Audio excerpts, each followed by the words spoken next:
ഞാനില്ലാതെ ഞങ്ങൾക്ക് ഒരു വെടിക്കെട്ടുമില്ല. ശരിയാണ്. കേൾക്കുമ്പോൾ തന്നെ ഞാൻ ചാർജ് ആവും. ഇനി അങ്ങോട്ട് ഞങ്ങൾ സിനിമ ചെയ്യുമോ എന്നുള്ളത് ഇതോടുകൂടി തീരുമാനിക്കും. ഈ ഒരു മൂവിയുടെ പ്രതീക്ഷ എങ്ങനെയാണ്? ഞാൻ ഈ ഹോട്ടലിൽ പണയം വെച്ച് കണ്ണു അടച്ചു പോയി. അതൊന്നും നിങ്ങൾ പ്രൊഫഷണൽ കണ്ടില്ലല്ലോ. ഹോട്ടലിൽ പണയം വെച്ച വിഷയൊന്നും. അപ്പൊ ഞാനന്ന് എനിക്ക് തോന്നുന്ന ഒരു ഇയർലി ഒരു 13-14 എന്റെ അങ്ങനെ നോക്കും എന്റെ ആത്മീയ ഗുരു എന്നൊക്കെ പറയുന്ന പോലെ ഒരു ക്യാമറയുടെ മുന്നിൽ വന്ന് അഭിനയിക്കുന്ന സ്റ്റാറിനെ കാണുന്നത് അനുവേട്ടനാണ്. അപ്പൊ എനിക്ക് അനുവേട്ടൻ്റെ അടുത്ത് എത്തുമ്പോൾ എനിക്കൊരു ഭയഭക്തിയും ഒരു ബഹുമാനവും ഭയങ്കരമായിട്ടുണ്ട്. കുറച്ചു മുന്നേ ഞാൻ വന്നപ്പോൾ ഭയഭക്തി പോകാൻ കണ്ടാണ്. ഇവർ ഇന്ന് പോട്ടെ, അവൻ അന്നില്ല ഭയഭക്തി ബഹുമാനം. ഇവിടെ ഏതൊരു ആക്ടർ എടുത്തു നോക്കിക്കോളൂ, 10 flops again 1 hit, another 10 films അവന് കിട്ടും.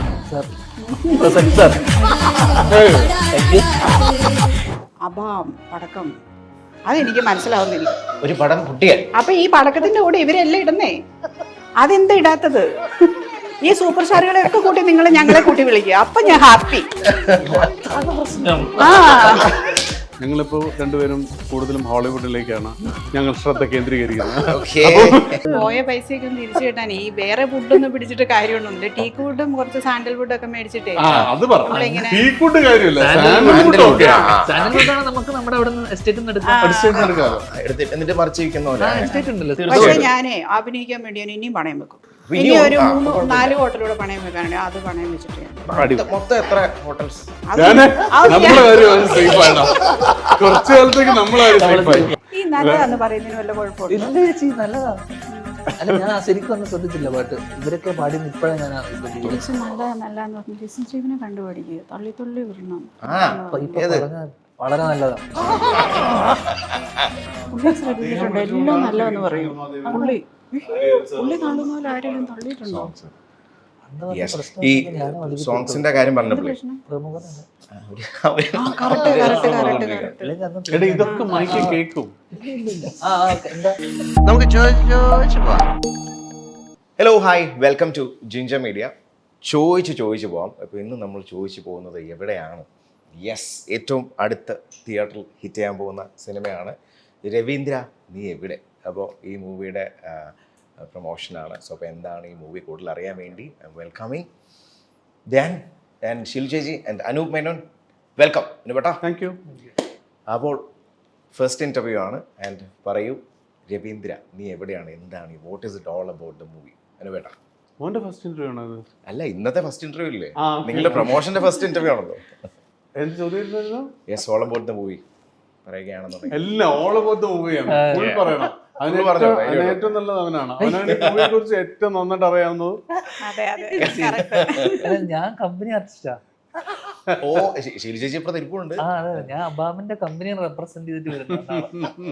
ഞാനില്ലാതെ ഞങ്ങൾക്ക് ഒരു വെടിക്കെട്ടുമില്ല. ശരിയാണ്.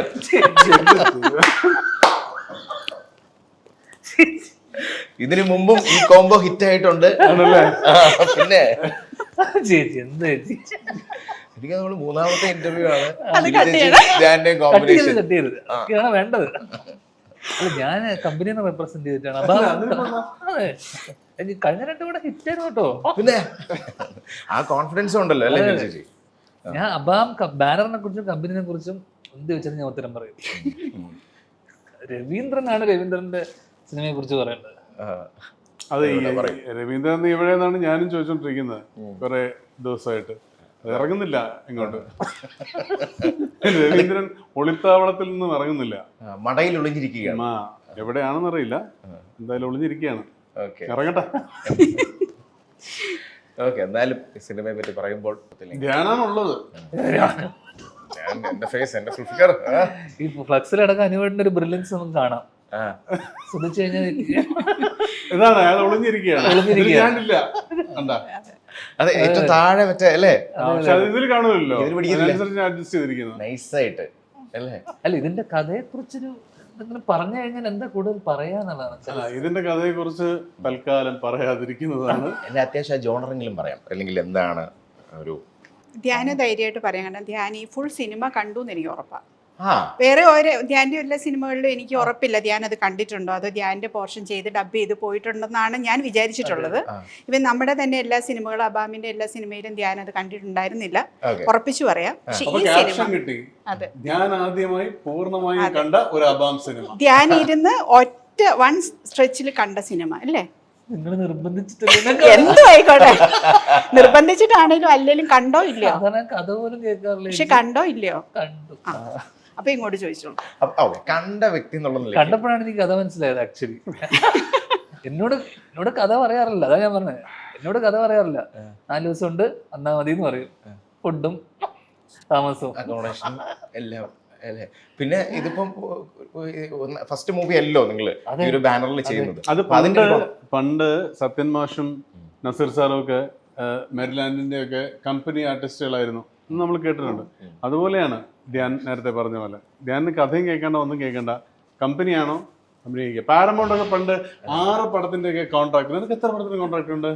കമ്പനി അവസാനം വരെ. അപ്പൊ ധ്യാൻ പറഞ്ഞാൽ ഈ ഒരു ബാനറിന്റെ പ്രോപ്പർ ഒരു ആർട്ടിസ്റ്റ് ആണ്. ഇനി എല്ലാ മൂവികളിലും അല്ലേ, ഭൂരിഭാഗം മൂവികളിലും ധ്യാൻ ഉണ്ടാവും എന്നുള്ളത് ശിലു ചേച്ചി പറയേണ്ടതാണ്. ഇനി അങ്ങോട്ട് ഞങ്ങൾ സിനിമ ചെയ്യുമോ എന്നുള്ളത് ഇതോടുകൂടി തീരുമാനിക്കും. നമ്മുടെയൊക്കെ ജീവിതം അയ്യോ, ഇത് ഭയങ്കര കമ്പനി ജീവിക്കുന്നതോ. കാശില്ല ബ്രോ, പാപ്പരായി. നമ്മളീ നിൽക്കുന്ന ഇതൊക്കെ നിങ്ങൾക്ക് തമ്മിൽ സാധനട്ടോ അതൊക്കെ. അതെ, ഇപ്പൊ നമ്മൾ ഈ ഷൂട്ട് ചെയ്തോണ്ടിരിക്കുന്ന ഹോട്ടൽ ഓക്കെ വൈറ്റില ആരുടെയാണ്? ഇതല്ല, ഇതിന് മുമ്പ് നമ്മൾ ഷൂട്ട് ചെയ്തിരിക്കുന്ന ഹോട്ടലുകൾ ഇങ്ങനത്തെ 6 ഉണ്ട്. അത് നമുക്ക് അറിയാവുന്നത്. അതൊക്കെ പണയം വെച്ചേക്കാം ഒരൊറ്റ പടത്തിന് വേണ്ടി. ഈ പടത്തിന് വേണ്ടി ഇതിന് മുന്നേ പൊട്ടിയ ഗുണ്ടുകളെല്ലാം അത് വെച്ചിട്ടായിരുന്നു. പൊന്നു വെച്ച് തള്ളി. എനിക്ക് തോന്നുന്നത് ഈ കഴിഞ്ഞ 2 പടങ്ങളല്ലാതെ അബാമിന്റെ എല്ലാ പടങ്ങളും ഏകദേശം അപ്പുറത്ത് അല്ലേ, ഓൾമോസ്റ്റ് ഒരു ആണ്. എനിക്ക് വ്യക്തമായിട്ട് ഇപ്പൊ നീ ഇപ്പൊ അടുത്തല്ലോ കമ്പനി ആർട്ടിസ്റ്റ്. ഞാന് ഷീ ടാക്സി തുടങ്ങുന്നതാണ്. ഷീ ടാക്സി, കനൽ, മരട്, പിന്നെ ഇതൊക്കെയാണ്. ഇത് 4 ഇനി എത്രയായി? 4 സമാസമാണ്, സെയിം ആണെന്ന് അല്ലേ. അതുപോലെ നിങ്ങൾ രണ്ടുപേരെയും കോമ്പോ ഇന്റർവ്യൂവിൽ നോക്കുമ്പോഴാണ്, പിന്നെ മൂവി നോക്കുമ്പോൾ നമ്മൾ ഫസ്റ്റ് ടൈം ആണ് ഒരുമിച്ച്. ഇപ്പോൾ ധ്യാൻ്റെ ഇന്റർവ്യൂസും പരിപാടികളൊക്കെ അനുവേട്ടം കാണുന്നത് നമ്മളെല്ലാവരും എൻജോയ് ചെയ്യുന്നതാണ്. അപ്പം എങ്ങനെ ഉണ്ടായിരുന്നു ആ ഒരു കോംബോ പരിപാടി? എനിക്ക് ഇവന് ശരിക്കും കിട്ടിയില്ല. ഞങ്ങൾക്ക് ആകെപ്പാടെ വളരെ കുറച്ച് കോമ്പിനേഷൻ സീൻസ് അതിനകത്തുള്ളൂ. ശരി, പക്ഷെ ഞങ്ങൾ ഒരുമിക്കുന്ന ഒരു മുഴുനീള കോമഡി ചിത്രം അടുത്തുണ്ടാവുന്നതാണ്. അബാമിന്റെ ബാനറിൽ തന്നെ നമ്മൾ ചെയ്യും. എന്നിട്ട് എങ്ങനെ ഉണ്ടായിരുന്നു? അബാമിന് കുറച്ച് ഹോട്ടലിലൂടെ ബാക്കിയുണ്ട്. അതോടെ പണയം വെപ്പിക്കണം. ഓഹോ, അങ്ങനെ അല്ലേ, അങ്ങനെയും പറയാം. കണ്ടാലും പറയുമല്ലോ, വളരെ കഷ്ടപ്പെട്ട് ജീവിക്കുന്ന ഒരു സ്ത്രീരത്നമാണെന്നുള്ളത്. നിങ്ങൾക്കൊക്കെ ഈ പുറമെ ഇങ്ങനെ ഈ പട്ടുസാരിയെ കൊടുത്ത് ഇങ്ങനെ മുല്ലപ്പൊക്കെ വെച്ച് നമുക്കല്ലേ അറിയത്തുള്ളൂ കഞ്ഞി കുടിച്ച് കിടക്കുന്ന എങ്ങനെയാണോ. ഉള്ളത് മൊത്തം സിനിമയെ കൊണ്ട് ഇറക്കി, അത് മൊത്തം പോയി. ഇപ്പൊ കുറച്ചു മുന്നേ പറഞ്ഞോളൂ, അവസാനം 2 പടം പൊട്ടിയിട്ടുള്ളൂ, ബാക്കിയൊക്കെ അപ്പുറത്ത് അല്ല അങ്ങനെയല്ല. പിന്നെ ഇതെല്ലാം കൂടെ വിങ്ങുന്നൊരു ഹൃദയം ഉള്ളിലുണ്ട്, നമുക്ക് സമ്മതിച്ചു കൊടുത്തേക്കാം. കഴിഞ്ഞല്ലോ. അല്ല, അത് എന്നാ ചോദിച്ചാൽ നമ്മുടെ എല്ലാ 15 സിനിമ, ഇതിപ്പോ 15ാമത്തെ സിനിമയാണ് നമ്മൾ ഇറക്കാനായിട്ട് പോകുന്നത്. അതെല്ലാം പടക്കമാണെന്നാണ് നാട്ടുകാർ പറയുന്നത്. ഇനിയിപ്പോ ഇതിന്റെ എല്ലാം കണക്കൊന്നും എടുത്ത് നോക്കണം, ഇതിൽ ഏതൊക്കെ നമുക്ക് എത്ര രൂപ കിട്ടിയിട്ടുണ്ട്. കഴിഞ്ഞ 2 എണ്ണം ഞാൻ സമ്മതിച്ചു നമുക്ക് ലോസ് ആണ്. അതിന് മുന്നത്തെ ഒരു 13 സിനിമകൾ ലോസ് ആണെന്ന്, എല്ലാം പടക്കമാണെന്ന് നാട്ടുകാർ പറയുന്നു. പിന്നെ അവരോടും കൂടെ ചോദിക്കണം ഇത് എത്രയാണ് എന്താണ്. ഈ 13 സിനിമയും ബ്രേക്ക് ഈവൻ ആണ്. ബിസിനസ് സെൻസ് പറയുന്നത് ബ്രേക്ക് ഈവൻ ആയാൽ തന്നെ സേഫർ സോണിലൊക്കെ ആയല്ലോ. അതെ, സംഭവം 14-15 നടക്കില്ലല്ലോ. നടക്കുമോ? സിമ്പിൾ അതാണ്. 15 സിനിമകൾ എടുത്ത വളരെ ചുരുക്കം പ്രൊഡ്യൂസേഴ്സ് കഴിഞ്ഞ ഒരു 5-7 വർഷം അല്ലെ 8 വർഷം നമ്മളിപ്പോ ഒരു 2014 ആണ് റിലീസ് ചെയ്യണേ. അതിന് ആദ്യത്തെ ഞാൻ കൂട്ടുന്നില്ല, കാരണം ധ്യാന്റെ പപ്പ ശ്രീനേട്ടൻ അഭിനയിച്ച സിനിമയാണ്. അന്ന് അത് ബിസിനസ് ആവാൻ, അന്ന് ബിസിനസ് ഒന്നും ഇല്ലല്ലോ, OTT ഇല്ല, സാറ്റലൈറ്റ് ഇല്ല, അങ്ങനത്തെ ഒരു സിറ്റുവേഷൻ ആയിരുന്നു. ഇതൊക്കെ ഇപ്പോഴല്ലേ വന്നത്. അപ്പൊ അത് വന്നോട് കൂടിയിട്ട് ഇതിന്റെ ലാഭനഷ്ട കണക്കുകളൊക്കെ നാട്ടുകാർക്കെല്ലാം അറിയാം. ഇപ്പൊ ഏതൊക്കെയാണ് പടക്കങ്ങൾ, ഏതൊക്കെയാണ് ഗുണ്ട്, ഏതൊക്കെയാണ് ബോംബ്, ഏതൊക്കെയാണ് പ്രോഫിറ്റബിൾ, ഏതൊക്കെയാണ് മിസൈൽ, ഏതൊക്കെയാണ് അണുബോംബ്, ഇതൊക്കെ കൃത്യമായിട്ട്. ഈ ഒരു മൂവിയുടെ പ്രതീക്ഷ എങ്ങനെയാണ്? അത് എനിക്ക് തോന്നുന്നു ധ്യാനും അനൂപേട്ടനാണ് എന്നെയൊക്കെ കുറച്ചുകൂടി കൂടുതൽ അറിയാവുന്നത്. ചേച്ചിയല്ലേ പ്രൊഡ്യൂസർ? ഞാൻ ഈ ഹോട്ടലിൽ പണയം വെച്ചു, കണ്ണും അടച്ച് പ്രൊഡ്യൂസ് ചെയ്തു. ഹോട്ടലിൽ പണയം വെച്ച് എത്ര രൂപ കിട്ടി? അത് നിങ്ങൾ പ്രൊഫഷണൽ കണ്ടില്ലല്ലോ, ഹോട്ടലിൽ പണയം വെച്ച പൈസ ഒന്നും. പക്ഷെ ഒരു കാര്യം ഞാൻ പറയാൻ പറ്റാ, നമ്മൾ ഇന്റർവ്യൂ എടുത്തതില്, ശുലിചേച്ചിയുടെ ഇന്റർവ്യൂ എടുത്തതില് ഈ ഇന്റർവ്യൂലാണ് ഇത്രയും കോൺഫിഡന്റ് ആയിട്ടിരിക്കുന്നത്. അതെന്താന്നറിയോ? അതെന്താ? ശരിയല്ലേ? എന്താണേലും എല്ലാം പോയി. ഇതിപ്പോ ഞാന് മനസ്സോടെ അങ്ങ് വന്ന് കളയാനായിട്ട് വന്നിരിക്കുക. അപ്പൊ ഞാൻ എന്താന്ന് വെച്ച് കഴിഞ്ഞാൽ ഒന്നും നോക്കണ്ട. എന്റെ ഹസ്ബൻഡ് പറഞ്ഞേടി നീ ഒന്നും നോക്കണ്ട, എന്നാണെങ്കിലും പോയി. അപ്പൊ നമ്മൾ അതിന്റെ കൂടെ ഇതുകൂടെ അങ്ങ് വിട്ടേക്കാന്ന്. ഇതിൽ കൂടെ ഞങ്ങൾ എന്ത് പറയാൻ? ഷീലു ഓൺ ഫയർ ആണ് കേട്ടോ. ഇനി ഈ സിനിമയെ പറ്റി എത്ര പുകഴ്ത്തി പറഞ്ഞാലും ഇത് പറഞ്ഞു. ഓക്കെ, ഇതില് ജോൺ എന്നാണ് ക്യാരക്ടറുടെ പേര്. പക്ഷെ ആ ക്യാരക്ടറുടെ പേര് തന്നെ മറന്നിരിക്കുന്നു ധ്യാൻ. ഇല്ല, അത് കുറെ ക്യാരക്ടറുകൾ ചെയ്യുന്നുണ്ടല്ലോ, ഒരുപാട് സിനിമകൾ. അപ്പൊ പിന്നെ അതിനിടയിൽ മറന്നു പോയാലേ ഉള്ളൂ. അതുകൊണ്ടല്ല, ഞാൻ ആക്ച്വലി ഒരു 5 to 6 days ഉണ്ടായിരുന്നുള്ളൂ.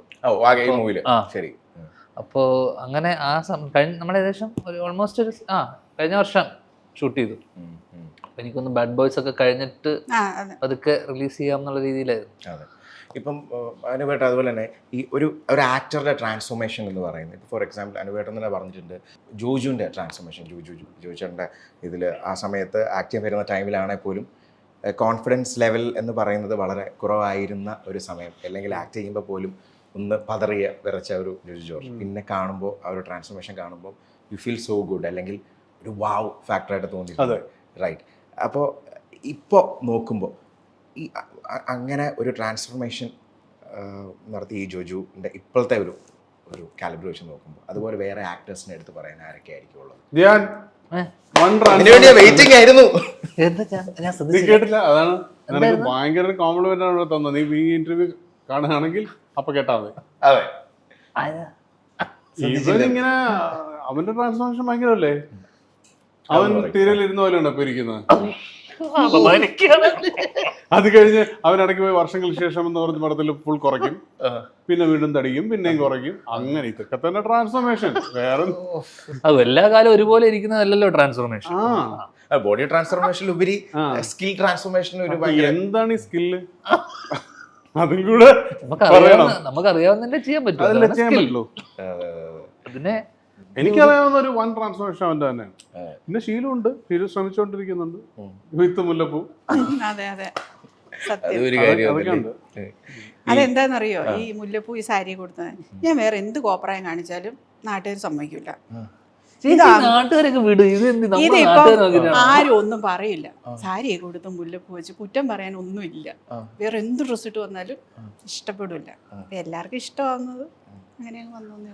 പ്രത്യേകിച്ച് ഇന്നൊരു കല്യാണം ഉണ്ടായിരുന്നു കൂടെ, അത് കഴിഞ്ഞിട്ട് വരുന്ന വഴിയാ. പിന്നെ ധൈര്യമായിട്ട് ഇങ്ങ് പോന്നു. ധ്യാനിന്റെ കൂടെ മുകേഷ് ചേട്ടൻ വർക്ക് ചെയ്ത സമയത്ത് ഫസ്റ്റ് മുകേഷ് ചേട്ടൻ ഓർത്തു ധ്യാൻ ഒരു ജൂനിയർ ആൾ വരുന്നു. അത് കഴിഞ്ഞ് സംസാരിച്ച് കുറെ കഴിഞ്ഞപ്പോൾ മുകേഷ് ചേട്ടന് പിന്നെ സംസാരിക്കാൻ പേടിയായെന്ന്. ഇന്ന് പോസിറ്റീവ് നോട്ടാണ് ഞാൻ പറയുന്നത്. പിന്നെ എന്ത് പറഞ്ഞാലും നെഗറ്റീവ് നോട്ടാണെങ്കിലും അവനത് ബാധിക്കാനേ പോകുന്നില്ല. ഞാൻ ആദ്യമായി കാണുന്ന സൂപ്പർ സ്റ്റാർ അനുവേട്ടനാണ്.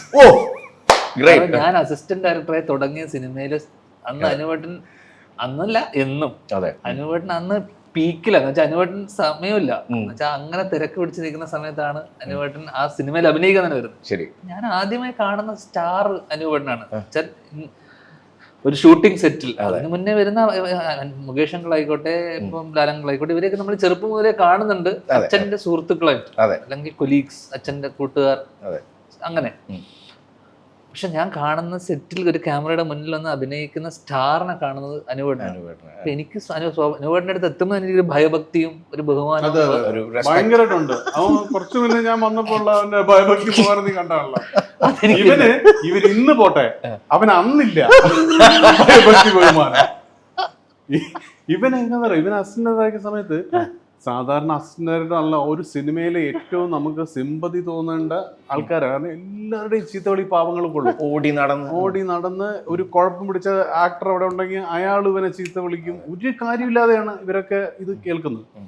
പക്ഷെ അതിന്റെ എല്ലാ കാലവും ഓൾ ടൈം എക്സെപ്ഷൻ എന്ന് പറയുന്നവനായിരുന്നു ഇവൻ. കാരണം ഇവൻ വരുന്ന, ഞാൻ വന്നതിന് ശേഷം ഇവൻ വരും. അടുത്ത എന്റെ ചോദ്യം അതായിരുന്നു. ഓക്കെ, ഇവ അത് കഴിഞ്ഞേ വരൂ. അതെല്ലാം കഴിഞ്ഞ് മറ്റേ വന്നാ എന്ന് ചോദിച്ചിട്ട് എനിക്ക് കേൾക്കാം, പിന്നെ ഓഡിയോ ഇപ്പുറത്ത് കേൾക്കാം എന്ന് പറഞ്ഞ് ഞാൻ അയാൾ വന്നു എന്ന് കേട്ട് കഴിഞ്ഞാൽ പറഞ്ഞു വന്നു. ഭയങ്കര സംഭവം. പിന്നെ ഇവൻ ഉച്ചയാകുമ്പം ഇവൻ ഊണ് കഴിക്കുന്നതിന് മുന്നേ എന്തോ ഒരു ദ്രാവകത്തിന് വേണ്ടി പോകുന്നതാണ് എനിക്ക്. അപ്പൊ അങ്ങനെ ഒരു ഫൈൻഡായിരുന്നു. ദ്രാവകം, ഒരു പ്രത്യേക തരം നിറമുള്ള ദ്രാവകം. അത് ഈ ഹോട്ടലിലൊക്കെ കിട്ടും തോന്നുന്നു. അതെ, ഇത് ഈ ഹോട്ടലിൽ കിട്ടുമോ ആ ദ്രാവകം? ചേച്ചി അതോ ഇനി അതടക്കമാണോ പണയം വെച്ചിരിക്കുന്നത്? അത് മാറ്റി വെച്ചിട്ടില്ല. ലൈസൻസ് ഒക്കെ പണയം വെച്ചിട്ടാണോ? ഇല്ല, അതുണ്ട്. അത് പണയം വെച്ച് കഴിഞ്ഞാൽ പിന്നെ ഇത് പിന്നെ ഓടത്തില്ല, മറ്റേ പണയം തരത്തില്ല. അതുപോലെ അന്ന് ഇവന്റെ വേറൊരു കാര്യം ഞാൻ ഓർക്കുന്നു. ഇവന് അന്ന് എനിക്ക് ഓർമ്മ പറഞ്ഞിട്ടുണ്ട്, നമ്മുടെ ആദ്യത്തെ വീട്ടിലാണ് തോന്നുന്നു കോഴിക്കോട്.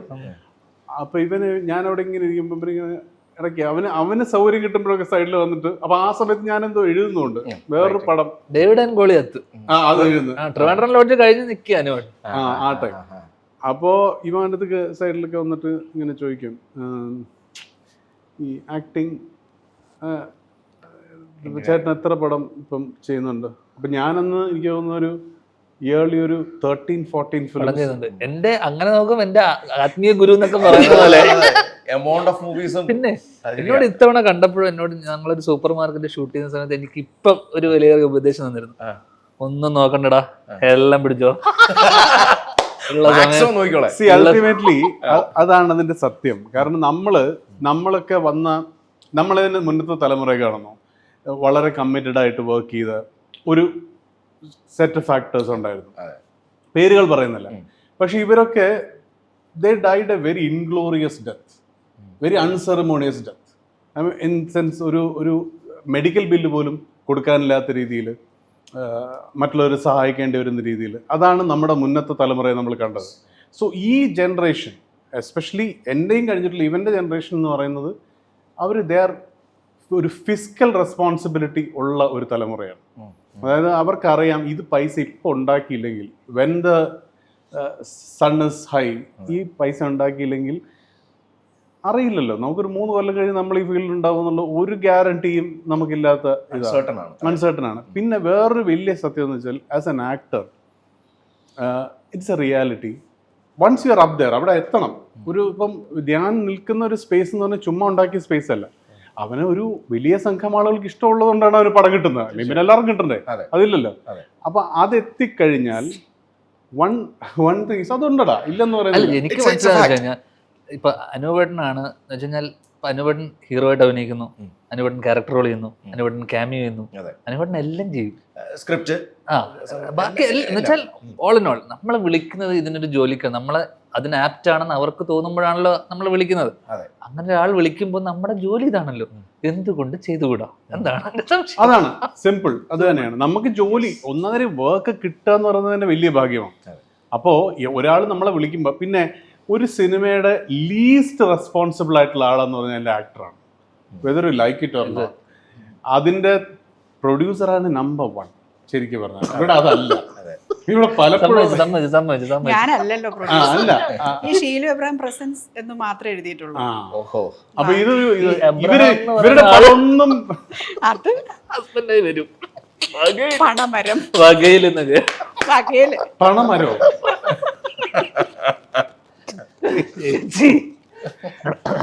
സോ അതുകൊണ്ട് അല്ല, അതുകൊണ്ടാണ് ശംഭു പറഞ്ഞത് നമ്മള് ഒരു ആക്ടർ അയാൾ കിട്ടുന്ന വർക്ക് ചെയ്യാന്നുള്ളതേ ഉള്ളൂ. അല്ലെങ്കിൽ you have to be like making ഒരു 15 കോടി രൂപയൊക്കെ വാങ്ങിക്കുന്ന ഒരു ആക്ടർ ആണെങ്കിൽ അതിന് റെസ്പോൺസിബിലിറ്റി സാധനമുണ്ട്. നമുക്കത് ആ ഒരു റെസ്പോൺസിബിലിറ്റി എനിക്കായാലും ഞാനായാലും അതില്ല. മനസ്സിലായില്ലേ? പിന്നെ എന്തുകൊണ്ട് ഞങ്ങൾക്ക് വീണ്ടും വീണ്ടും പടം കിട്ടുന്ന വെച്ചാൽ എവിടെയോ ഇത് വർക്ക് ആവുന്നുണ്ട്, ആൾക്കാർ ഇഷ്ടപ്പെടുന്നതും ഒരു ഫാക്ടാണ്. പിന്നെ ഫിനാൻഷ്യലി ഓൾസോ ഇത് എങ്ങനെയോ മറിഞ്ഞ് അപ്പുറത്ത് വീഴാതെ നമ്മളെ വെച്ച് വീണ്ടും പടം എടുക്കില്ലല്ലോ. പിന്നെ ഇത് മറ്റൊരു കാര്യം എന്ന് വെച്ചാൽ 10 പടം ഇപ്പൊ ആരുടെ ഫിലിമോഗ്രഫി എടുത്ത് നോക്കിയാലും, നമ്മളിപ്പോ ഇവിടുത്തെ മാത്രമല്ല, ഞങ്ങളിപ്പോ രണ്ടുപേരും കൂടുതലും ഹോളിവുഡിലേക്കാണ് ഞങ്ങൾ ശ്രദ്ധ കേന്ദ്രീകരിക്കുന്നത്. അല്ല, ഇവരിത് കഴിഞ്ഞ് ഹോളിവുഡാന്ന് പറഞ്ഞല്ലോ. ഞാൻ ടീക്കൂഡ് എടുത്തിട്ട് മറച്ചു വിറ്റാലോ എന്ന് ആലോചിക്കും. കാരണം കുറച്ച് ഈ പോയ പൈസയൊക്കെ ഒന്ന് തിരിച്ചു കിട്ടാൻ ഈ വേറെ വുഡൊന്നും പിടിച്ചിട്ട് കാര്യമൊന്നുമില്ല. ടീക്ക് വുഡും കുറച്ച് സാൻഡൽ വുഡും ഒക്കെ മേടിച്ചിട്ടേ അത് പറഞ്ഞു. ടീക്കൂട്ട് കാര്യമില്ല, സാൻഡൽവുഡ് ആണ് നമുക്ക് നമ്മുടെ അവിടെ നിന്ന് എസ്റ്റേറ്റിൽ നിന്ന് എന്നിട്ട് മറിച്ച് വിൽക്കുന്ന പോലെ എസ്റ്റേറ്റ് ഉണ്ടല്ലോ അപ്പൊ സാൻഡൽവുഡ്. നമ്മൾ ഈ പോയതൊക്കെ എങ്ങനെയാലും ഒന്ന് തിരിച്ചു പിടിച്ച് പച്ച പിടിച്ച് പോകാൻ പറ്റും. ഹോളിവുഡും വേറെ ഒക്കെ പോയി കഴിഞ്ഞിട്ട് കാര്യമുണ്ടെന്ന് തോന്നുന്നില്ല. ഹോട്ടല് പണയം അല്ലേ, അതെ. പിന്നെ എന്തൊക്കെയാ പ്രശ്നങ്ങള്? ഷീലു ഇങ്ങനെ പറയുന്നത് എന്താണെന്ന് പറയാം, എങ്ങനെയെങ്കിലും ആ രവീന്ദ്രൻ നീ എവിടെ ഒന്ന് അപ്പുറത്ത് മറച്ചിടാൻ വേണ്ടിയിട്ടാണ്. അതെ അതെ ബ്രേക്ക് ഈവൻ ഒന്ന് അത് വലിയ ആഗ്രഹങ്ങളൊന്നും ഷീലുവിനില്ല. ഒന്നിനപ്പുറം അതെ, ഹോട്ടൽ തിരിച്ചു പിടിക്കുക. ഹോട്ടലൊന്ന് തിരിച്ചു ഹോട്ടൽ തിരിച്ചു പിടിക്കണം. 6 ഹോട്ടൽ ഒന്ന് ചെറുതായിട്ടൊന്ന് തിരിച്ചു പിടിക്കുക, കുഴപ്പമില്ല, നടക്കും.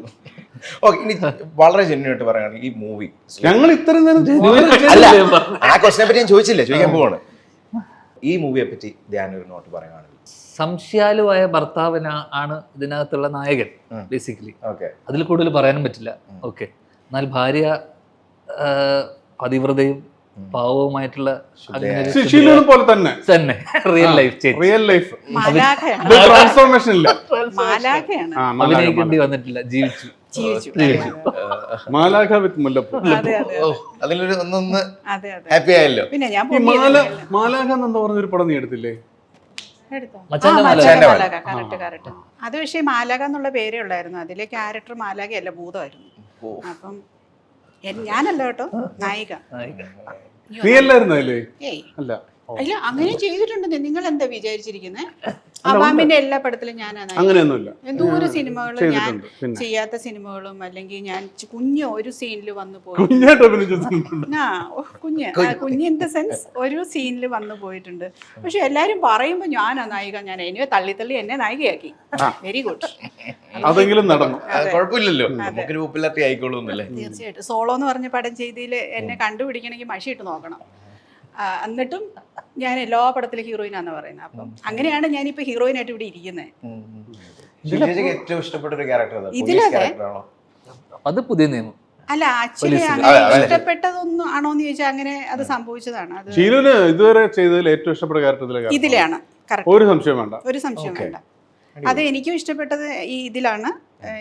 ഇനി അങ്ങോട്ട് എനിക്ക് തോന്നുന്നില്ല ഇനി സിനിമ ചെയ്താലും ഇത് തന്നെ ആയിരിക്കും എന്ന് എനിക്ക് തോന്നുന്നു. കാരണം എനിക്ക് വളരെ ഈസി ആയിട്ട് എനിക്ക് എന്നെ തന്നെ അതിൽ കാണാൻ പറ്റി. ഇതെല്ലാം തിരിച്ചു വാങ്ങിക്കണ്ട. സംശയാലുവായ ഭർത്താവെന്ന് പറയുന്നത് എന്നെ തന്നെ റിലേറ്റ് ചെയ്യാൻ പറ്റിയെന്നും പറഞ്ഞു. ഇത് എന്റെ കഥയാണെന്ന് അവസാനം എന്റെ അതേ കഥ. ദൈവമേ, പറഞ്ഞു തെറ്റിപ്പോയല്ലോ. അയ്യോ, ഒരു ഇല്ല, അതാ ഇതിലെല്ലാം നമ്മൾ പറഞ്ഞത് അങ്ങനെയല്ല. നമുക്ക് കാണുമ്പോൾ തന്നെ വളരെ പോസിറ്റീവ് ഓറ ഒരുപാട് പേരുണ്ടാവും. ബട്ട് സ്റ്റിൽ നമ്മുടെ മൈൻഡിൽ നിൽക്കുന്ന ആൾക്കാരുടെ എണ്ണം വളരെ വിരളമായിരിക്കുമല്ലോ. അങ്ങനെ ഈ അടുത്ത കാലം ഇവൻ എന്ത് സംശയം, അവന്റെ ഓറ പോസിറ്റീവ് ആണ്. ഇവന് അന്ന് കുറച്ച് നെഗറ്റീവ് ആട്ടോ, പ്രത്യേകിച്ച് ആഫ്റ്റർ കല്യാണം, പടക്കം ബോംബ് പണയം വെക്കൽ അത് നിവൃത്തിയോട് പറഞ്ഞതാണല്ലേ? നിവൃത്തിയോടൊന്നല്ല, അല്ലെന്നും അറിയാം, എന്നാലും ഒന്ന് പറഞ്ഞതാണ്. ഇങ്ങനെ പറയുമ്പോ കുഴപ്പമില്ലല്ലോ. നമ്മളിപ്പം പാപ്പരാവുമ്പോ നമ്മള് 13 രണ്ടെണ്ണം പൊട്ടിക്കോട്ടെ. ദൈവം നമുക്ക് ഇത്രയും വാരിക്കൊരു തന്നില്ല. ലാസ്റ്റ് ഹേർഡ് ഞാനേ നമ്മൾ ലാസ്റ്റ് ഹേർഡ് എന്നൊക്കെ പറയില്ലേ, അത് ഷീലുവിന്റെ പഴയ കാഞ്ചീപുരം സാരികൾ ബ്രോഡ്വേയിൽ കൊണ്ട് വിറ്റ് ഇതിന്റെ മാർക്കറ്റിങ്ങിനായി കാശുണ്ടാക്കുന്നു എന്നാണ്. സത്യം, തീർച്ചയായിട്ടും. കാഞ്ചീപുരം, പോച്ചമ്പള്ളി പോലെയുള്ള പ്രത്യേക തരം സാരികളാണ് ഷീലു വിൽക്കുന്നത്. തീർച്ചയായിട്ടും. അപ്പൊ അങ്ങനെ ഒരു ഓറ ധ്യാനുണ്ട്, അല്ലെങ്കിൽ ആ ഒരു എങ്ങനെയാ ധ്യാന്റെ ആ ഒരു ഓറ ഓറനെ പറ്റി കൂടുതൽ പറയാം. ഓറനെ പറ്റി കൂടുതൽ പറയുമ്പോൾ അത് പോവും. അവനത് പ്രിസർവ് ചെയ്ത് വെച്ചിരിക്കുകയാണ്. അത് പറയണ്ട, എങ്ങനെയോ ഇത് വെച്ചേക്കാണല്ലേ. ഈ ബാക്ക് ടു ബാക്ക് ഹിറ്റ് അത് ഒരു നടനെ സംബന്ധിച്ചോ അല്ലെങ്കിൽ ഒരു ഡയറക്ടറെ സംബന്ധിച്ചോ അല്ലെങ്കിൽ ഒരു സ്ക്രിപ്റ്റ് റൈറ്ററിനെ സംബന്ധിച്ചോ വളരെ നിർബന്ധമായ ഒരു കാര്യമാണ്. പ്രൊഡ്യൂസറെ സംബന്ധിച്ചോ അതെന്താ പറയാ, ഏറ്റവും ഇമ്പോർട്ടന്റ് പ്രൊഡ്യൂസറെ സംബന്ധിച്ചിടത്താണ്. ഇപ്പൊ പറയുന്നുണ്ട് ആക്ടർ, സ്ക്രിപ്റ്റ് റൈറ്റർ, ഡയറക്ടർ. അപ്പൊ ബാക്കി ഓഫ് കോഴ്സ് പ്രൊഡ്യൂസർ, അവര് ഇതാവുന്ന പ്രൊഡ്യൂസർ ആണല്ലോ. അതിന്റെ ഏറ്റവും മെയിൻ ഇതിൽ ഏറ്റവും എനിക്ക് തോന്നിയ ഒരു കാര്യം എന്നാ പറഞ്ഞതിലൊരു കാര്യമുണ്ട്. ഹിറ്റ് ഇപ്പൊ ഈ പറഞ്ഞ പേരുകളിലെല്ലാം ഭയങ്കര ഇമ്പോർട്ടന്റ് ആണ്. പടക്കമായോ അവരെല്ലാം സ്കൂട്ടാവും, ഓറ മാറി എല്ലാരും സ്കൂട്ടായി. പിന്നെ ഉണ്ടല്ലോ ഇതിന്റെ കുഴപ്പം, ഇത് പടക്കമാകാനുള്ള കാരണം ഇതെല്ലാം പ്രൊഡ്യൂസർ മാത്രം. ഇതിൽ അഭിനയിച്ച സൂപ്പർ സ്റ്റാറും സ്കൂട്ടായി, സ്ക്രിപ്റ്റ് റൈറ്റർ സ്കൂട്ടായി, അവർക്കൊന്നും ഒരു പ്രശ്നമില്ല. ഇത് എടുത്തുകൊണ്ടൊന്ന് ഇറക്കിയ പ്രൊഡ്യൂസറാണ് ഇതിനകത്ത് ഏറ്റവും വലിയ പ്രശ്നക്കാരൻ. അവനെയാണ് എല്ലാവരും കൂടെ അടിച്ചോടിച്ച് തെറിയും പറഞ്ഞ് പറയരുത്. നായകന്മാർക്കൊക്കെ തെറി കേൾക്കാറുണ്ട്, നടന്മാർക്കും തെറി കേൾക്കാറുണ്ട്. കോമൺ മാൻ പെർസ്പെക്റ്റീവ് തെറി മാത്രം ശ്രദ്ധിക്കുന്നുണ്ടോ? അതൊന്നുമല്ല. ഇപ്പൊ നമ്മളിപ്പോ ഈ 15ാമത്തെ പടത്തിൽ നിൽക്കുന്നു പറയുമ്പം അബാമിന്റെ പടങ്ങളെല്ലാം പ്രശ്നമാണ്. അതിൽ അഭിനയിച്ചത് ലാലേട്ടൻ, ഇത് ആദ്യം അഭിനയിച്ച ആള് ശ്രീനേട്ടൻ, ലാലേട്ടൻ, അനുവേട്ടൻ, മമ്മൂക്ക 2 എണ്ണത്തില്, ദുൽഖർ സൽമാൻ, ദിലീപേട്ടൻ, ജയറാമേട്ടൻ, പൃഥ്വിരാജ്, ജോർജ് ചേട്ടൻ, പിന്നെ ദുൽഖർ, പിന്നെ ആരാണ് ധ്യാനെ, പിന്നെ 4 എണ്ണത്തില്, അനുവേട്ടൻ 4 എണ്ണത്തില്, മനോജ് കെ ജയൻ എന്ന് വേണ്ട എല്ലാവരും മറന്നുപോകും. അബാം പടക്കം അതെനിക്ക് മനസ്സിലാവുന്നില്ല. ഒരു പടം കുട്ടിയെ അപ്പൊ ഈ പടക്കത്തിന്റെ കൂടെ ഇവരെല്ലാം ഇടുന്നേ, അതെന്താ ഇടാത്തത്? ഈ സൂപ്പർ സ്റ്റാറുകളെയൊക്കെ കൂട്ടി നിങ്ങൾ ഞങ്ങളെ കൂട്ടി വിളിക്കുക, അപ്പൊ ഞാൻ ഹാപ്പി. ആ കാരണം ഇവരെല്ലാം കഥ കേട്ടിട്ടല്ലേ വന്നത്. ഈ ഡയറക്ടേഴ്സിലും ഉണ്ട്, എല്ലാം സീനിയർ ഡയറക്ടേഴ്സ് ആണ്. ഇവരൊക്കെ കഥ കേട്ട് ഒക്കെ ചെയ്തല്ലേ. എന്തുകൊണ്ട് ഈ അബാമിന്റെ ലിസ്റ്റിൽ അവരെ കൂടെ ഉൾപ്പെടുത്തിയിട്ട് ആ ഒരു പേര് വെക്കും? അടുത്ത ലിസ്റ്റ് ഇറക്കുമ്പോ നീ ഇത് ഉൾപ്പെടുത്തണം എന്ന് ഞാൻ ജെന്യൂൻ ആയിട്ടുള്ള കാര്യമാണ്. ഇപ്പൊ തന്നെ ഹിറ്റ് ആയാലോ, ഹിറ്റ് ആകുമ്പോ അബാം ഇല്ല, ബാക്കി മൊത്തം അബാമെ എടുത്ത് ചവിട്ടോട്ടെ ഇട്ടേച്ച് ഡയറക്ടർ ഡയറക്ടർ ബാക്കി എല്ലാവരും അവിടെ വരും. അതെന്താ സംഭവം എന്ന് എനിക്ക് മനസ്സിലാവുന്നില്ല. ഇനി അബാമന് എന്തെങ്കിലും ഒരു ഗൂഢാലോചന നടക്കുന്നുണ്ടോ അങ്ങനെ എന്തെങ്കിലും? അങ്ങനെ വരത്തില്ല. അല്ല, ഇതിനെ കുറിച്ച് അളിയനോടാ ചോദ്യം ചോദിച്ചു, എന്തുകൊണ്ട്? ശരിയാണോ ഞാൻ പറഞ്ഞത്?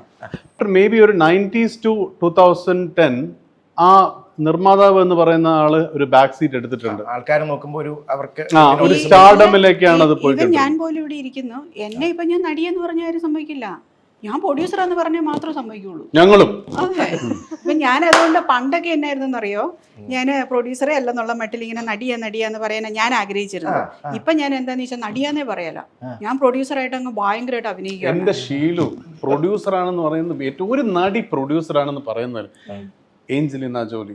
അങ്ങനെ നമ്മൾ ഹോളിവുഡ് ആണല്ലോ, അതെ, മൊത്തത്തിൽ ആ ലെവലിൽ പിടിക്കൂ. അങ്ങനെ നീ ആ ലെവലിൽ നിന്നെ ഒന്ന് സ്വയം കണ്ടു, അപ്പൊ ഇത് കാര്യങ്ങൾ മാറും. അതാണ്. വേറെന്താ അങ്ങനെ കഴിഞ്ഞാൽ പിന്നെ വേറെ കുഴപ്പമില്ലല്ലോ അല്ലേ? അത് ശരിയാണ്, കറക്റ്റാണ്. ഒരു മാസ് ഡയലോഗ് പറഞ്ഞിട്ട് വേറെന്താന്ന് ചോദിക്കുമ്പോൾ ഒരാള് പറയുന്ന ഏറ്റവും ലീസ്റ്റ് റെസ്പോൺസിബിള് നടനാണെന്ന് അനുവേട്ടൻ പറഞ്ഞു. ചേച്ചി ചോദിക്കുന്ന ചോദ്യം എന്ന് വെച്ച് കഴിഞ്ഞാൽ അതെന്തുകൊണ്ട് എന്നാണ് ചേച്ചി ചോദിക്കുന്നത്. ഇപ്പൊ ആ ക്വസ്റ്റ്യൻ ചോദിച്ചാൽ അത് റെസ്പോൺസിബിൾ ആവണ്ടേ എന്നുള്ളതാണ് ചേച്ചിയുടെ. അല്ലല്ല, ഇപ്പൊ പറഞ്ഞു ഷീല പറഞ്ഞതിന്റെ ഒരു കാര്യം വെച്ചാല് ഇവിടെ ഏതൊരു ആക്ടർ എടുത്തു നോക്കിക്കോളൂ, 10 flops again 1 hit, another 10 films അവന് കിട്ടും.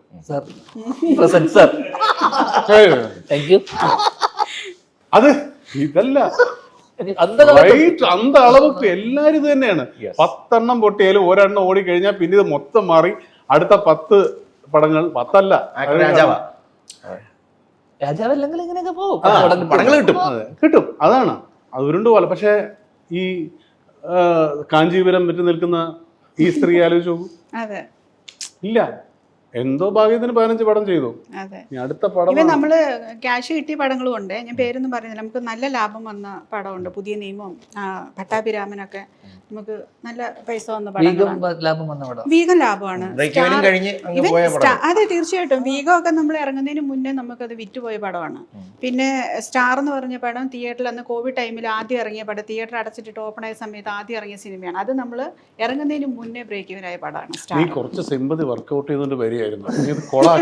അല്ല, അത് നമുക്ക് ഇപ്പൊ ഈ കഴിഞ്ഞ 2 എണ്ണത്തിലൂടെ ഞാൻ അതിനകത്തുനിന്ന് കിട്ടിയ ലാഭം മൊത്തം പോയി. ഇതും അതെ, കടവായി. അഭിനയിക്കുന്നുണ്ടല്ലോ. അതെ, അഭിനയിക്കുന്നുണ്ട്. ചേച്ചി അത് അതിന്റെ ഇപ്പത്തെ സാഹചര്യം കൂടെ ഉണ്ടല്ലോ, സാറ്റലൈറ്റ് OTT ബിസിനസ് കാലത്ത് മാറ്റങ്ങൾ. പക്ഷെ ഞാനേ അഭിനയിക്കാൻ വേണ്ടി ഞാൻ ഇനിയും പണയം വെക്കും. ഇനി ഒരു 3-4 ഹോട്ടലൂടെ പണയം വെക്കാനുണ്ട്, അത് പണയം വെച്ചിട്ട് ഞാൻ മൊത്തം എത്ര ഹോട്ടൽസ്? കുറച്ചു കാലത്തേക്ക് എത്ര ഹോട്ടലുണ്ടെന്നൊന്നും ഞാൻ പറയത്തില്ല, പക്ഷെ ഞാൻ ഇനിയും പണയം വെച്ചിട്ട് അഭിനയിക്കും. മൊത്തം 6 എണ്ണമാണ് പണയത്തിലിരിക്കുന്നത്. 6 എണ്ണത്തിൽ ഇപ്പൊ 4 എണ്ണം പണയം വെച്ചിട്ടുണ്ട്, 2 എണ്ണം ബാക്കിയുണ്ടല്ലോ. അപ്പൊ 2 പടോടെ നിങ്ങൾക്ക് പ്രതീക്ഷിക്കാം ഉടനെ തന്നെ. ധ്യാനൊക്കെ തന്നെ അനുവേട്ടനൊക്കെ അത് വിട്ടിട്ടുള്ള കളിയില്ല. അതെ, ധ്യാനം എന്നു വെച്ചാൽ കഥ കേൾക്കാതെ വിളിച്ചാൽ മതി, വന്ന് അഭിനയിക്കാം നമ്മുടെ പടത്തിൽ. പിന്നെ നമ്മള് ഉന്തിത്തള്ളി കൊണ്ടുവന്നൊന്ന് കാണിച്ചാൽ മതി. പടം കാണാനായിട്ട് ആദ്യമായിട്ടോ വരുന്നത്, ഇപ്രാവശ്യം കണ്ടു. ഇതിലെ സോങ്സിന്റെ കാര്യം, കാരണം അനുവേട്ടന്റെ സിനിമകൾ നോക്കുമ്പോഴും എല്ലാം വളരെ നല്ല ഗംഭീര പാട്ടുകളുണ്ട് തീർച്ചയായിട്ടും. അത് എടുത്തു പറയണം. അതുകൊണ്ട് പാട്ടിന്റെ ഇതിലെ സോങ്സിന്റെ ഈ സിനിമയെ പറ്റി പറഞ്ഞാലേ, ഇതില് പാട്ടുകൾ 3 പാട്ടുകളുണ്ട്. അതിൽ 2 പാട്ടുകൾ, ഒരെണ്ണം പാടിയിരിക്കുന്നത് ശങ്കർ മഹാദേവനാണ്, ഒരെണ്ണം ഹരിഹരൻ സാറാണ്. ശങ്കർ മഹാദേവൻ സാറും ഹരിഹരൻ സാറാണ്. മ്യൂസിക് ചെയ്തിരിക്കുന്നത് പ്രകാശ് ഉള്ളി. അപ്പൊ വളരെ മനോഹരമായ 2 പാട്ടുകളാണ്. ഞാൻ ഇത് തോന്നി നല്ല പാട്ടുകൾ. എന്താ അത് പറഞ്ഞിട്ടൊരു ഡൗട്ട്? അല്ല, ഞാൻ അന്ന് ശ്രദ്ധിച്ചില്ല. പാട്ട് നല്ല പാട്ടായിരിക്കും. ഈ നല്ലതാന്ന് പറയുന്നതിന് വല്ല കുഴപ്പമില്ല? ഇല്ല ചേച്ചി, നല്ലതാ. അല്ല, ഞാൻ ശരിക്കും ഒന്നും ശ്രദ്ധിച്ചില്ല പാട്ട്. ഇവരൊക്കെ പാടിയെന്ന് ഇപ്പോഴാണ് ഞാൻ ശ്രദ്ധിക്കുന്നത്. പക്ഷെ നല്ലതാന്ന് പറഞ്ഞു ലിസൺ സ്റ്റീവിനെ കണ്ടുപിടിക്കുക, തള്ളി തുള്ളി വിടണം. വളരെ നല്ലതാ. ഞാൻ രഹസ്യത്തിൽ പറഞ്ഞ് പറയിപ്പിച്ചതായിപ്പോ, ഒന്ന് പേടിപ്പിച്ചു. വളരെ പ്രോമിസിംഗ് ആയിട്ടുള്ള ഒരുപാട് കാലം എ റഹ്മാന്റെ കൂടെയൊക്കെ ഉണ്ടായിരുന്ന ആളാണ് പ്രകാശ് ഉള്ളിയേരി. അദ്ദേഹം വിളിച്ചുകൊണ്ടാണ് ശരിക്കും ശങ്കർ മഹാദേവനും ഹരിഹരൻ സാറൊക്കെ വന്ന് ഇതിൽ പാടുന്നത്. ഈ സോങ്സിന്റെ കാര്യം പറഞ്ഞപ്പോഴേ ഇതൊക്കെ മൈക്ക് കേൾക്കും. വിനീതേട്ടന്റെ പാട്ടുകളെ പറ്റി പറയുമ്പോൾ, വിനീതേട്ടനെ ഇപ്പം ധ്യാന്റെ മൂവിയില് വിനീതേട്ടനെ വിളിച്ചിട്ടുണ്ടോ പാട്ട് പാടാൻ ഏതെങ്കിലും? അതുകൊണ്ട് തന്നെ ഇതില് വേണ്ടി ഈ സിനിമയിൽ ആദ്യം തന്നെ ഡയറക്ടർ മനോജ് പാലോടനാണ്. ആദ്യം തന്നെ ഇതില് അങ്ങനെയല്ല, ശങ്കർ മഹാദേവൻ സാറും ഹരിഹരൻ സാറിനെയും ആയിട്ടാണ് വരുന്നത്, അവരാണ് പാടുന്നത് എന്ന് പറഞ്ഞിട്ടാണ് സിനിമ തന്നെ നമ്മുടെ അടുത്ത് അവതരിപ്പിക്കുന്നത്. വിനീത് നമ്മുടെ മാലാഖയിൽ പാടിയിട്ടുണ്ട്. വിനീതേട്ടൻ ലൈവ് പെർഫോമൻസ് ചെയ്യുമ്പോൾ എനിക്ക് ഏറ്റവും ഇഷ്ടപ്പെട്ടൊരു കാര്യമുണ്ടല്ലോ. ഞാൻ ജസ്റ്റ് ധ്യാനിൻ്റെ അടുത്ത് ഒരു ഒറ്റ ക്വസ്റ്റനോട് നമ്മൾ വൈൻഡപ്പ് ചെയ്യുവാണേ. ലാസ്റ്റ് ക്വസ്റ്റൻ ആണ്. ഓക്കെ, വിനീതേട്ടൻ്റെ ഒരു ലൈവ് പെർഫോമൻസ്.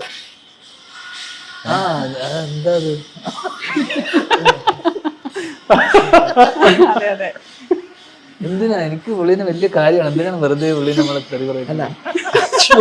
അയ്യോ, അല്ല, ഈ ഒരു എനർജി ലൈവില് സ്റ്റേജിൽ കാണുക എന്ന് പറയുന്നത്, കാരണം നോർമലി വിനീതേട്ടൻ വളരെ അത്യാവശ്യം ക്വയറ്റ് ആയിട്ട് സംസാരിക്കും. പുള്ളിയുടെ ഒരു കംഫർട്ട് സോണിൽ ഈ ടോക്സ് അലോട്ട് അല്ലാതെ നോക്കുമ്പോൾ, അപ്പോൾ ഈ ഒരു ലൈവിൽ ആൾക്കാരാണെങ്കിൽ നമ്മൾ ഇത്ര എനർജി ഉണ്ടായിരുന്നു, ഈ ഒരു ഇത്ര ഒരു ജോഷ് ഉണ്ടായിരുന്നു. അങ്ങനെയല്ല ഇപ്പൊ പറയണേ, ഇത്ര എനർജി വേണ്ടായിരുന്നു എന്നാ പറയുന്നത്. ഈ മോൻ എന്ത് പറ്റി, നല്ല മോനായിരുന്നല്ലോ എന്നൊക്കെ പറയുമ്പോ അല്ലേ, അത് പുള്ളിക്ക് അത് നാച്ചുറലി വരുന്നതായിരിക്കും. ആ ഒരു ആ ഒരു ടൈമിൽ അത് സംഭവിച്ചു പോകുന്നതായിരിക്കും. നീ ഉദ്ദേശിച്ച ഒരു സിന്തറ്റിക് ഇൻഫ്ലുവൻസിന്റെ മേലെ ഒന്നും അല്ല വിനീത് ചെയ്തത്. അതല്ലേ നിനക്ക് വേണ്ടത്? അയ്യോ, അതല്ല എന്റെ കഴിഞ്ഞല്ലോ. ലഹരിക്കടിമയാണെന്നാണോ? അനുവേട്ടന്റെ ലൈവ് പെർഫോമൻസ് ഒരുപാട് ഇഷ്ടപ്പെടുന്ന ഒരു വ്യക്തിയാണല്ലോ. ഞാൻ ലൈവ് പെർഫോമൻസ് കാണാറില്ല. അല്ല, എനിക്ക് വേടന്റെ ഒക്കെ സോങ്സിനെ പറ്റി പറഞ്ഞിട്ടില്ലേ? ഞാൻ വേടന്റെ സോങ് ആക്ച്വലി ഞാൻ 2 ദിവസം മുന്നേ എന്റെ ആ ഇന്റർവ്യൂവിന്റെ കേൾക്കുന്നത്. അപ്പൊ തന്നെ കട്ട് ഓഫ് ചെയ്തു വിട്ടോ. അല്ല, ഞാൻ കേട്ടിട്ടുണ്ട് അനുവേട്ടൻ പറഞ്ഞത്. ലൈവ് പെർഫോമൻസ് ഞാൻ പോയിട്ട് ലൈവ് അല്ല, ഐ മീൻ കണ്ട് ഒരുപാട് ഇഷ്ടപ്പെട്ടിട്ടുണ്ട്. അയാളുടെ ലിറിക്സ് ഭയങ്കര സ്ട്രോങ് ആണ്, വെരി സ്ട്രോങ് ലിറിക്സ് ആണ് വേണ്ട. പിന്നെ നൈസ് ഗൈ. ഒരുപാട് ഞാൻ നേരങ്ങളന്ന് സ്പെൻഡ് ചെയ്താണ്. പിന്നെ കണ്ടിട്ടില്ല, അന്ന് കണ്ടതാണ്. പിന്നീടാണ് ഇവരൊക്കെ പറഞ്ഞറിയുന്നത് ആ വീഡിയോ ഒരുപാട് പേര് കണ്ടു എന്നൊക്കെയാണ്. ശരി, ഓക്കെ. അപ്പോൾ എന്തായാലും all the very best team. Ravindra നീ എവിടെ എന്ന് പറയുന്ന മൂവിയാണ് ഏറ്റവും അടുത്ത തിയേറ്ററിൽ റിലീസാകാൻ പോകുന്നത്, ഹിറ്റാകാൻ പോകുന്നത്. എൻ്റെ ഷിൽ ചേച്ചി ഇത് പറഞ്ഞ പോലെ തന്നെ ആവട്ടെ കേട്ടോ. ഷീലുവിന്റെ ചോദ്യം എന്നറിയാമോ? പ്രേക്ഷകരെ നിങ്ങൾ എവിടെ? ഒന്ന് പറയൂ പ്ലീസ്, ഒന്ന് പറയൂ. ഷിൽ ചേച്ചി പറയാനുള്ളൂ പറഞ്ഞു. ഇനി എന്നെ കൊണ്ട് വേണോ? വേണ്ടടാ പാവട, എന്ത് പടം പ്രൊഡ്യൂസ് ചെയ്യുന്നല്ലേ ഉള്ളൂ. All the very best team. Thank you. Right? Okay.